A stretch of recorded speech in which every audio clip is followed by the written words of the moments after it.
Hello and welcome, wrestling fans, to Cheap Shot Entertainment. This is another retro review, and today we are going to be looking at Backlash 2003. It is the 5th edition of the Backlash event, and it is a joint pay-per-view between Raw and SmackDown. Obviously, at this point, the brand split had happened. So it was sometimes a Raw pay-per-view, sometimes a SmackDown pay-per-view, but main shows were always dual branded, and some of the shows around those main shows as well. It was aired live to pay-per-view audiences and 10,000 strong in the arena on April the 27th, 2003, and it was from the Worcester Centrum Arena in Worcester, Massachusetts. It has the official theme song of Remedy by Cold. There's probably a good reason that you've not heard of Cold. It might be because of this song, but I couldn't even remember them. You know, sometimes the theme songs for pay-per-views you really do remember, other times you don't. And the main event was The Rock versus Goldberg. Goldberg finally signing with the WWE after his guaranteed contract had run out. How nice. The arena appears in WWE 2K23. Of course, that is following the storied career of one John Cena. And it also appears in WWE 2K15 and WWE Here Comes SmackDown, Here Comes the Pain. Just before we kick off into the main part of the review, and the rundown of Backlash 2003, I'm going to take you through what happened on Sunday Night Heat. And it's very quick. Scott Steiner defeats Rico. Tells you everything you need to know about Scott Steiner as well. And, the fact that he just was not ready to make a comeback at this point in time. But without further ado, let's get into the pay-per-view. And I hope you do enjoy.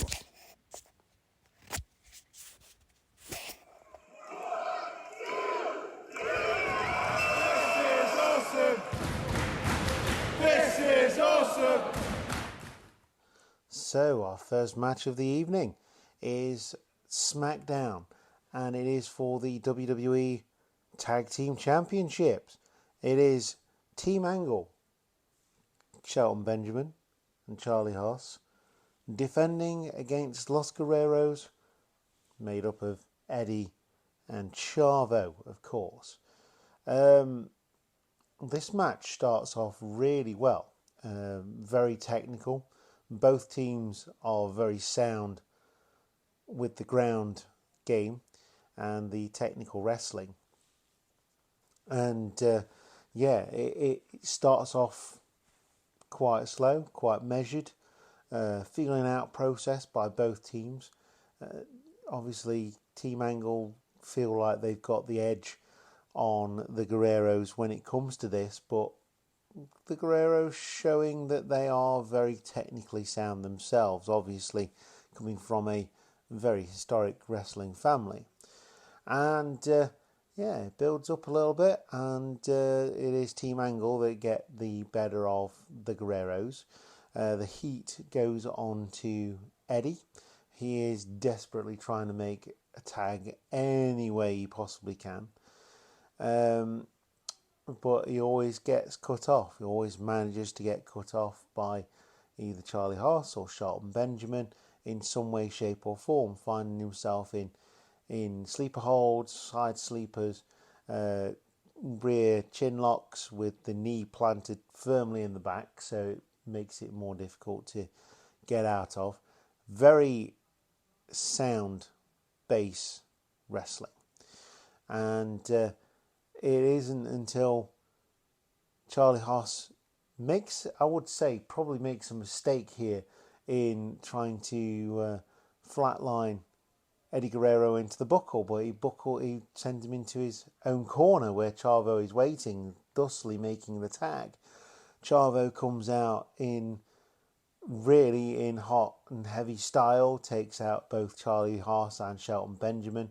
Really gets the shine here and starts taking out both of them. Stacks them into the corner. Shelton rolls out, manages to get the better of Charlie Haas. And just as he's going for the back suplex, he is a little bit too close to the edge of the ring, and Shelton Benjamin trips the leg, only for Charlie Haas to get the victory as he holds the foot underneath the rope, but the referee doesn't see it and obviously doesn't have the momentum to kick out.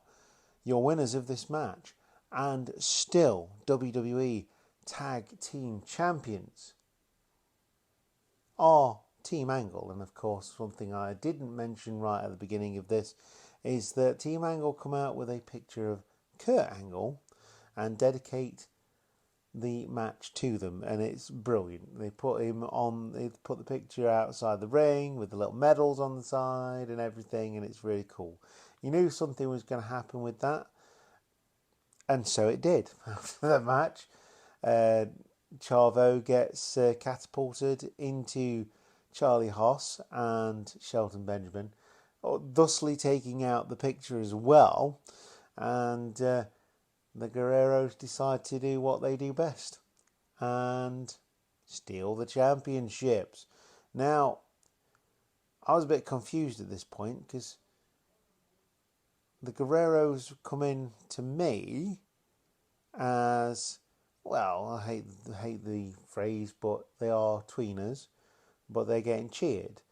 But they are more heelish in this match than Team Angle. Which confuses me a little bit. Obviously, there was the bit at the end of WrestleMania where Kurt Angle shook the hand of Brock Lesnar, so that makes sense. But Team Angle really should be more heelish than this. They probably wouldn't. I think they could work as a face. It's been 20 years, so I can't remember exactly, but I know Kurt Angle's out, and that's why the match is being dedicated to them. They've been given a lot of time here, and it shows. It shows how much faith they had in these four to put on a really good match, to open the show, to get people warmed up, and thus they did.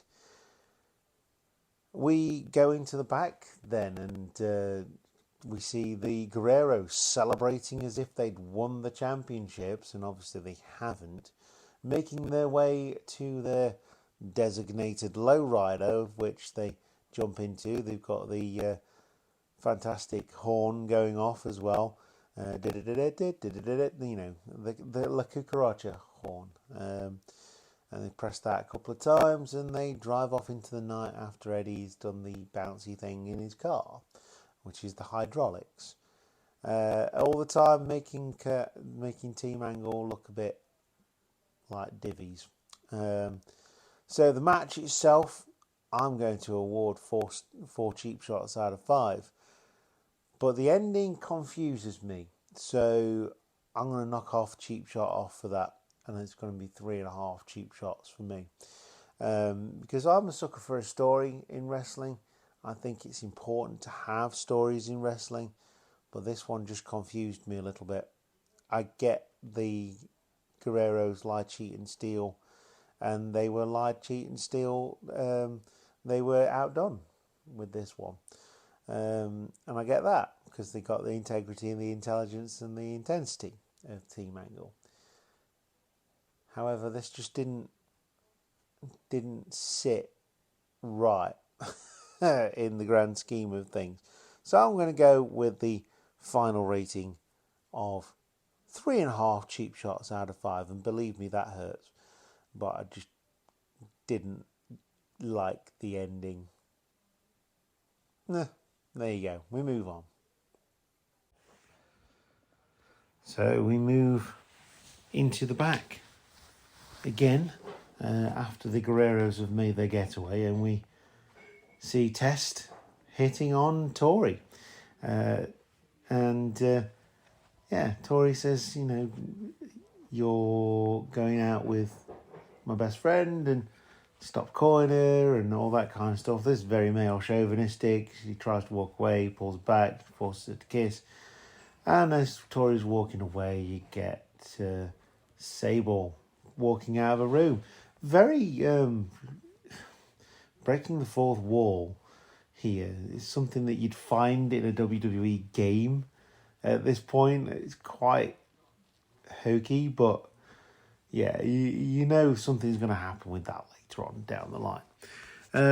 So we move on to the next match. It is Sean O'Haire versus Rikishi, and Sean O'Haire has aligned himself with the rowdy one, Roddy Piper, who walks down to the ring with a lovely bunch of coconuts and introduces Sean O'Haire as the next generation, the future of WWE.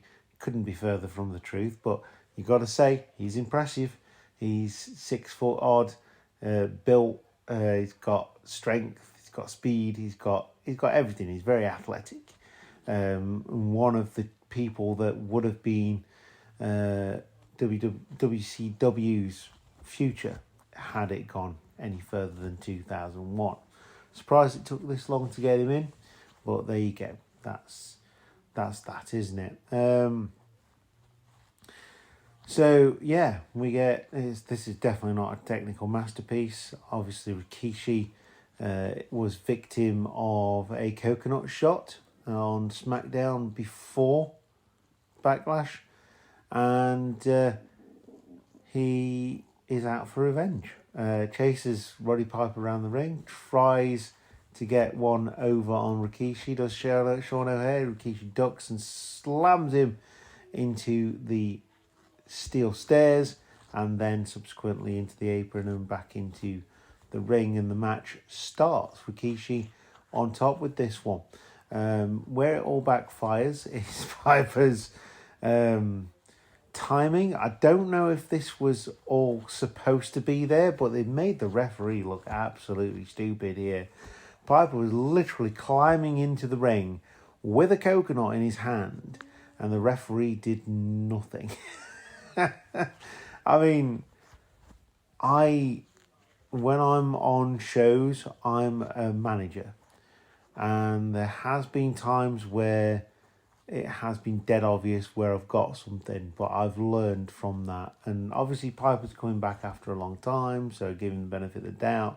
It does take a while to get that timing right, but it kind of takes things away from the actual match. His antics on the outside take away from the match. The role of the manager is to blend in, get the crowd going when it's needed, but not do too much. I think Piper's involvement in this kind of ruined the match. It was a showcase of Sean O'Haire, and it did a lot for him. For me in this match, obviously didn't do a lot for him in the future, unfortunately, because Sean O'Haire could have been main event. He could have been at least mid card, upper mid card, and on the fringe of main event. But people were more focused on Roddy Piper than Sean O'Haire, which is a shame. So, like I say, where it all came down is Rikishi going for the stink face after the charge in and the butt bump. Sean O'Haire goes down, goes for the stink face. Sean O'Haire reverses it and quite hilariously calls it, "I've never seen that reversed before." He's literally sticking his arse in his face. It could be reversed loads of ways. But Sean O'Haire pushes Rikishi in the butt, where he does a butt bump and sells it like nobody's business. And that's where Sean O'Haire comes back, and Rikishi does get back on top. Piper walks in under the referee's nose, and this is exactly what I was talking about earlier, under the referee's nose with the coconut. Passes the coconut to the referee and tries to play innocent, turns round. Actually, no, does he? Yeah, he turns round and says, "Oh no, I'm going." And at that point, he tries to hit Rikishi. Rikishi blocks it and hits Piper with the coconut, and again he sells like he's been shot. And Sean O'Haire hits the reverse driver, and well, what would it be called? It's not a Death Valley driver. Yeah, I suppose it is a reverse Death Valley driver actually, but yeah. So twists into it, hits that driver move, and picks up the victory. Big victory for Sean O'Haire. Shame the match had a lot taken away from it by Roddy Piper, which is a shame I'm even saying that because Piper's brilliant. Only today I found a film on Amazon Prime that's got Roddy Piper in it. I'm like, yes.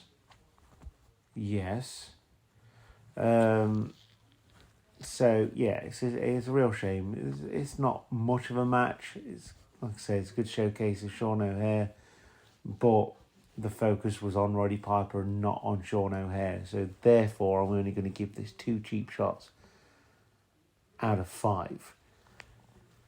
As Roddy Piper walks away into the back with a bloody noggin. We move on to the next match.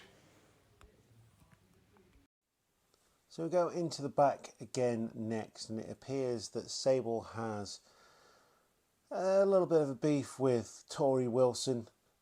Previously on SmackDown we did have a bikini contest circa 2003, and Tori looked absolutely gorgeous as she always did, but Sable decided that she wouldn't win and then attacked her. So now it's time to stir the pot. She goes to find Stacy Keibler, who we find is eating a very small salad, and tells Stacy, there we go, tells Stacy that Tori is after Test, and she's been sending her messages and saw them kissing and all that kind of stuff, and Stacey's not very happy. She chucks her food down on the floor and walks out. We then join the tag team champions, Rob Van Dam and RVD, over on Raw, the World Tag Team Champions. And it appears that Chief Morley has added himself into the match as the special guest referee. RVD's like, let's go on. I like having these titles, and Kane's like, yeah, let's go and kick ass. So subsequently, that's what they do. They head towards the ring. The next match is a tag team match, and it's for the World Tag Team Championships. The champions are Rob Van Dam and Kane, and the challengers are the Dudley Boys, Devon and Bubba Ray, respectively. Of course, Chief Morley, Sean Morley, also known as Val Venus back in the day, the porn star, is the special guest referee, and he doesn't get involved too much. He stays to one side. He counts the near falls, and there's plenty of them. Obviously, the Dudley Boys' game here is to ground Rob Van Dam, who is the quicker of all 4 of these guys, and that high-flying style. If you stop him from throwing his kicks and his strikes and his jumping and things like that, then there's a good chance they'll win. So there's lots of chin locks, lots of rest holds. Kane comes in like a house on fire when he gets the hot tag and takes out both Dudleys. All this time, there's about a good 3 minutes of all 4 guys being in the ring at one time. So it was difficult to keep charge of in terms of who was legal and things. But this is one of those instances where I suppose you just let it go. You're not going to control 4 guys if you just one person in a striped shirt. So the hijinks ensue, and it leads up to Kane going for a chokeslam. Chief Morley giving him the low blow. Bubba Ray going for the pin and getting a near fall. It's at this point where Chief Morley decides that this is no good, so he goes to strike RVD and misses and hits Bubba Ray. Devon then starts beating on Morley and everything breaks down. We get a choke slam into a big boot and then choke slam finish into the 5-star frog splash from RVD.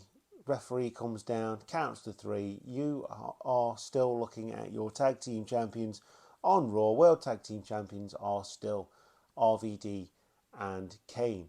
All the time, Bubba Ray and Dudley seem to have turned face. So, yeah, I mean, it's a reasonable match. I'm going to give it 2.5 cheap shots out of 5. Like I say, Morley kept out of it right until the end, and it did work. It made sense, so why not?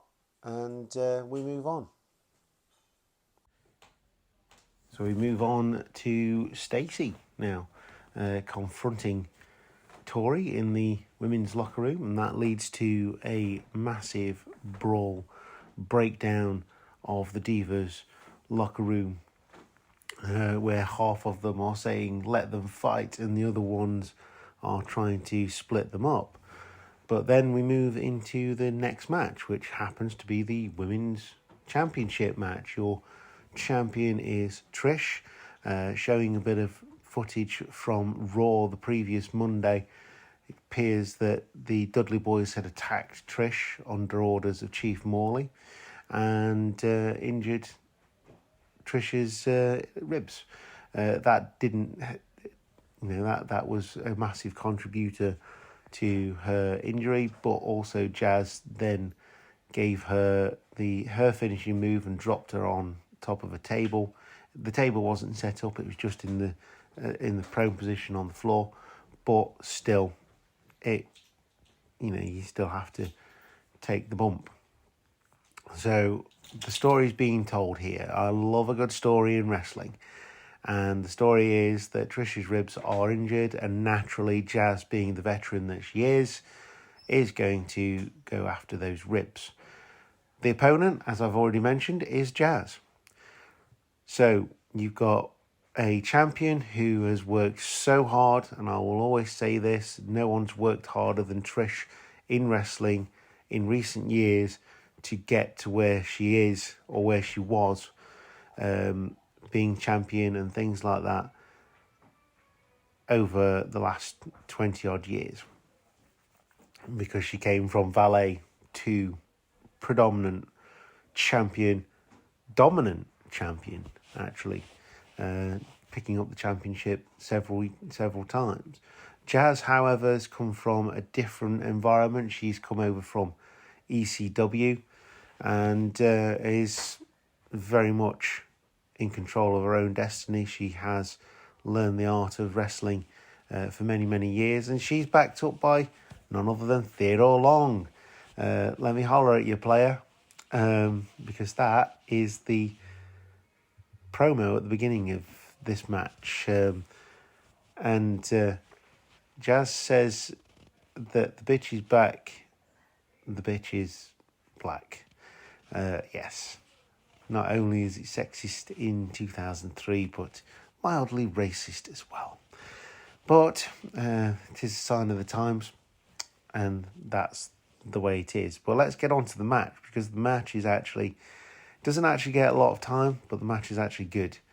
And again, testament to Trish on working hard to get to that status, and Jazz just being a ultimate professional, and so same with Teddy Long as well. He knows when to jump in, when to not jump in, what to do at certain times, and he did it. So there's a bit of grappling in this match to start with. Jazz going after those ribs. They lock up again. Trish takes Jazz down with a go behind and just a normal waist lock takedown. She works the arm for a bit. She transitions beautifully into an STF. from a Boston Crab, which is put on Jazz after Jazz put it on Trish. And this is where the match breaks down, because there's a chick kick, near fall, a stratisfaction, and this is where Teddy Long throws his shoe at Trish. I mean, honestly, who throws a shoe? Only certain people will get that reference. But yeah, what a line from Austin Powers. Anyway, throws his shoe, blames it on a fan. Trish gets up from going for the pin, and throws the shoe back at Teddy Long. At this point, Jazz gets the roll up and holds on to the ropes for a cheat to win finish. Very cheap finish to what was a really good match. But like I say, Teddy Long knows when to get involved, and he did a good job here. It was so insanely nuts to throw a shoe that no one expected it. I've seen this pay-per-view a couple of times, and yeah, it's that I never thought I'd see, but there you go. Maybe I'll use it in one of my matches, I don't know. But yeah, I'm really impressed by this match. I'm going to give it 3.5 cheap shots out of 5. They never got a lot of chance to shine, the Divas, back in 2003. So yeah, this match was good, and they made it good for what they could do with it. We move on. So we move on next. It's another backstage segment with Booker T talking to Shawn Michaels about their match later on in the night. Asked him if he's ready. The camera zooms over to Kevin Nash. Says he's not worried about Shawn Michaels being ready. He's worried about Kevin Nash being ready. Big Sexy is always ready. We then go on to the next match. It is The Big Show versus Rey Mysterio. And it is a true tale of the tape, because Big Show outweighs and is twice as tall as Rey Mysterio, but Mysterio has always had big fight for a little dog. So, he comes out, he has a game plan, he tries to use his quickness to take down the Big Show, but even his strongest strikes are just not good and strong enough to take down the Big Redwood. And it does come into play quite often in this match. Rey Mysterio looks like he's getting a good footing in this match after Big Show gives him a chop to the back and sends him to the outside. He searches for a chair, gets the chair. Big Show going after Rey Mysterio, pushes the referee out of the way. Rey Mysterio uses the chair. This just angers the Big Show, and that would lead to the finish. Rey Mysterio trying to hit the West Coast Pop. Big Show catches him, smashes him into the floor with the choke slam. There is no getting out of that. Big Show wins. This is short and sharp, but it does exactly what it needs to do. And I'm going to give it 2 cheap shots out of 5. After the bell, the EMTs come down, strap Rey Mysterio to a backboard, and this is probably one of the most famous scenes in SmackDown history. Big Show walking back down to the ring, picking Rey Mysterio up on the backboard and swinging him like a baseball bat into the post. And Rey Mysterio falls on his face. Big Show looks really angry, and all the fans shout holy shiitake. We then go into the back again, and we get an interview with Chris Jericho, Ric Flair, and Triple H. It's Lillian Garcia conducting the interview. They are unbelievably confident about their match later on, their 6-person tag And we move on. Another backstage segment. It is Stacy Keibler confronting Tori Wilson again, trying to attack her. Tori Wilson throws Stacy into a tool chest type thing with a box on top of it. The box falls on Stacy's head, and Scott Steiner appears. Yes, and this is all part of the show. Scott Steiner appears and tries to carry Stacy off, and Test comes around the corner and says, "What are you doing with my girl?" And Scott Steiner then puts her down and says, "I think Stacy wants to know as well." So we move on now to the next match, which is John Cena versus Brock Lesnar. And nice promo package shown before the match, showcasing the feud that's been able to be built up between Brock Lesnar and John Cena. John Cena would walk down to the ring, cutting his usual rapping promo and mentioning WWE champions of the past, including the Iron Sheik. He would be confronted by Brock Lesnar as he made his entrance, and would cower on the outside as the explosions hit from the ring posts. So this would start with a jump start by John Cena. Wouldn't take long for Brock Lesnar to come back out on top of this one, sending John Cena into the announce desk and rolling him back in before John Cena quickly reverses an Irish whip and goes back out to the outside. It was this point that John Cena had gotten the upper hand on Brock Lesnar and busted the champion open again, opening that old wound that he had created on SmackDown previous after a brutal match with A-Train that the challenger had set up for Brock Lesnar. To wear him down, to soften him up, if you like, so John Cena could take the championship. Brock Lesnar would then get the upper hand. He would be cut off again by Cena, who would get ultimately very frustrated that he couldn't put the champion away. And we got John Cena then picking up the chain, trying to hit Brock Lesnar with the chain. That would backfire. He would walk straight into the F5, and Brock Lesnar would pick up the victory here. Still champion, Brock Lesnar. I'm going to give this one 3.5 cheap shots out of 5.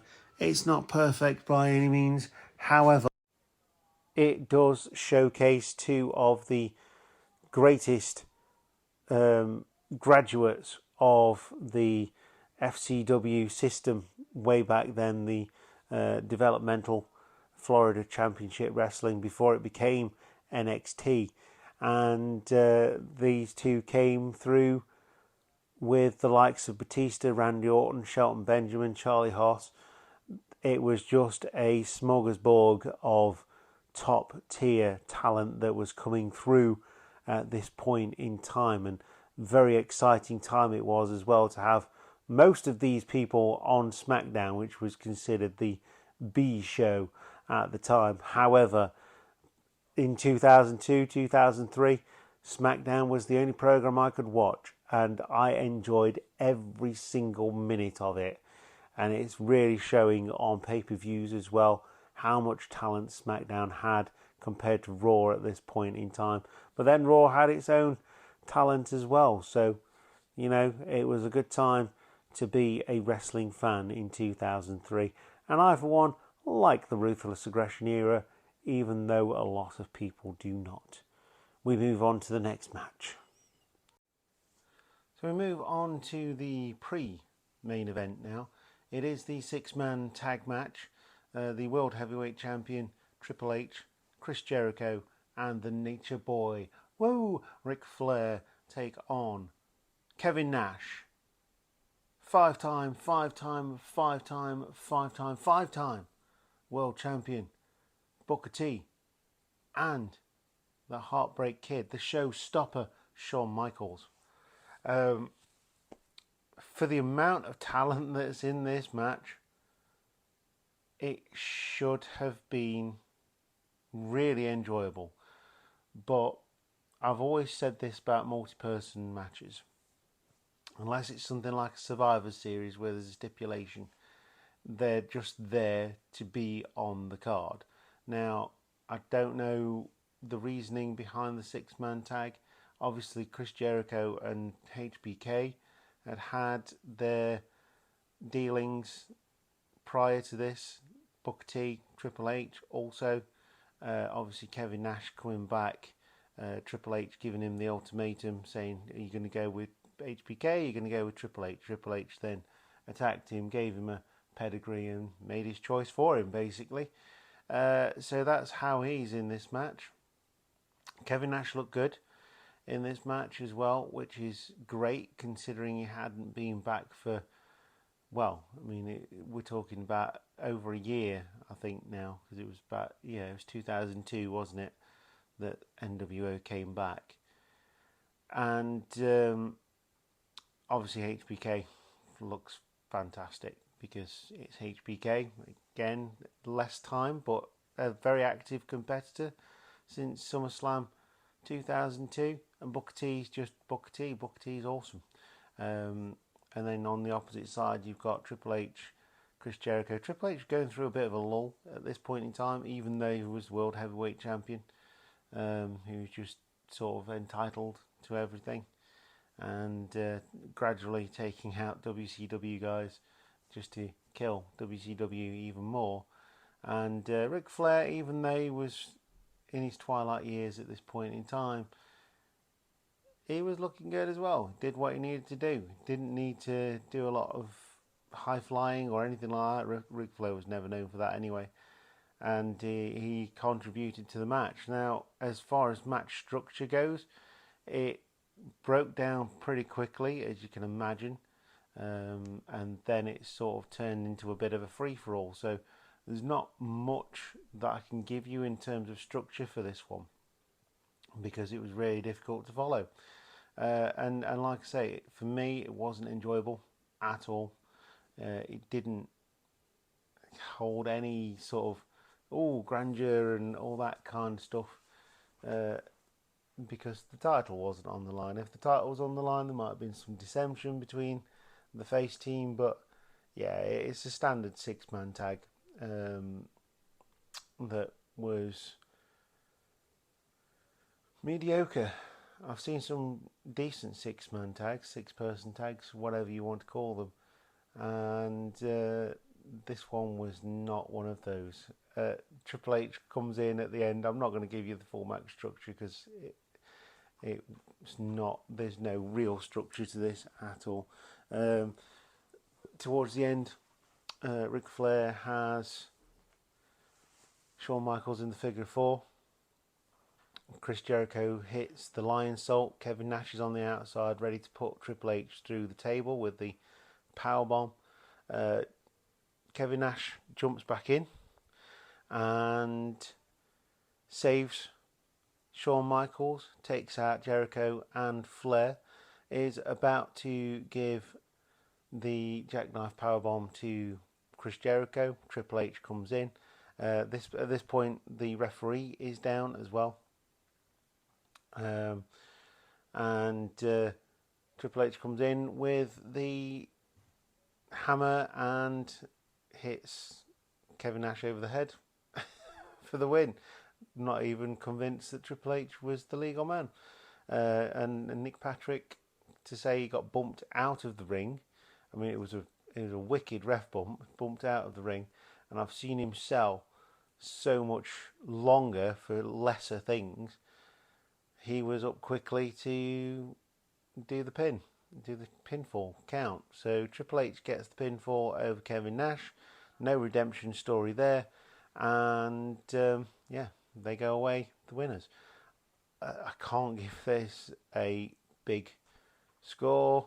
I'm going to go 1 cheap shot out of 5. Not enjoyable. Bit of a free-for-all. Overbooked. And just a reason to get people into the match. there you go. We get an update on Rey Mysterio next, having had his whole body swung at the post like a baseball bat, and the Cole and Taz give an update, and they say his vital signs are good. I love the way that colour commentary works. It's brilliant. Vital signs are good, but obviously he's in a local medical facility being monitored. We move on to the next match. So we move on now to our main event of the evening. Going to the back, and Terry is interviewing The Rock in a style that only The Rock could deliver. And he's thoroughly entertaining. And by the end of his promo, considering people were booing him when he came back, people were cheering him. Obviously, different states have different ways of dealing with things, and this is no different. But he goes out ready to take on Goldberg. Goldberg comes to the ring, and he is booed out of the building before he even starts. Considering about a year later, he would be leaving the company. Pretty much no one wanted to see Goldberg come in. I mean, yeah, a bit different now. He comes back as a legend and does his thing. But yeah, this match was your standard. Goldberg would pick up the victory. It was a bit of a throwaway match again. It's a shame because this pay-per-view is actually really good up until the last couple of matches. And whilst this is better than the 6-man tag, The Rock definitely carries this, and unfortunately picks up the L at the end. Bill Goldberg, 3 spears, hitting The Rock with a rock bottom about halfway through the match. The Rock doing his cowardly heel stuff, but people were chanting Rocky and booing Goldberg. And this is what makes it very different to everything that I'd seen before on this pay-per-view. So yeah, Goldberg wins with 3 spears and a jackhammer. The Rock goes away with his tail between his legs, and Goldberg comes away with a victory. Obviously, it would set him up to go against Triple H for the World Heavyweight Championship coming up in the next couple of months. So, that is Backlash 2003. Oh yeah, I'm going to give this match a rating of 2.5 cheap shots out of 5. Like I say, a bit of a throwaway, a bit like the match between Hogan and The Rock at No Way Out. Didn't really do much. The Rock was already in Hollywood. Still a great performer, obviously great on the mic, but it is what it is. Like I say, 2.5 cheap shots out of 5 for this one. But the whole pay-per-view, the pay-per-view as a whole was very good.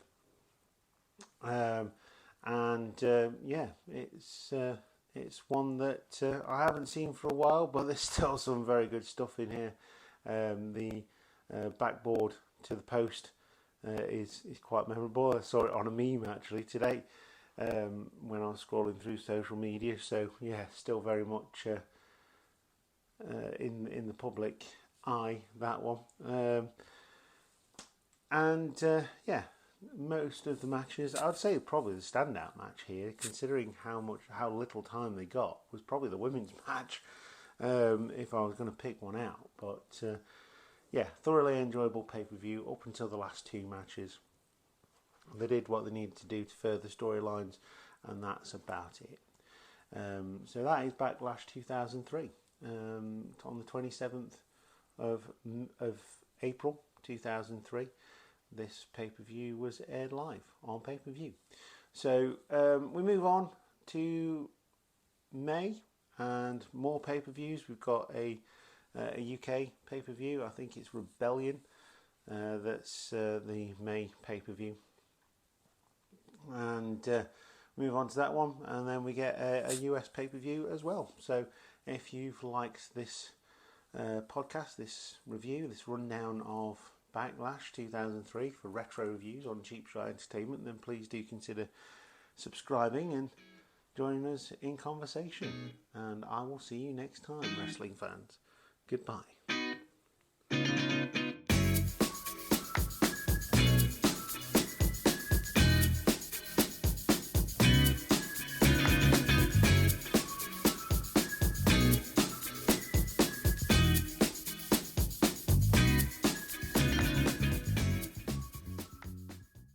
Hiya!